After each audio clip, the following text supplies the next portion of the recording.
ગાલ્યોથી allergy છે. હે ભગવાન કોને હવે કોણ સમજાવે લે ગાલ્યો નહીં બોલતો બલિયાડા તને ગાલ્યો નહીં બોલતો પોપટ વાઘુજી ગાલ્યો ના બોલો હાથ લોબા કરીને અલ્યા ગાલ્યો નહીં બોલતો માતાની છોકન ગાલ્યો નહીં બોલી મે આટલો બધો કાલ તમે છોડાવો તમે. અરે રે વફરતો શેર ની પાછો ગાલ્યો નહીં બોલી માતાની છોકન તો શું બોલ્યા?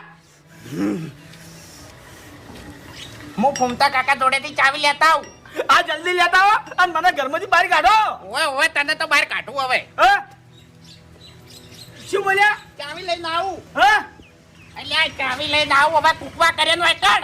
આ જોકી જો તને કની વાત જોઈ રહ્યા છો. તો એમ જ કીધું તું તાણી. હા એમ જ કીધું તું કે હા વાપરતું સીની. હા ચાવી લાય કે મારી હોલે ચાવી લાય ચાવી તો આજે નહીં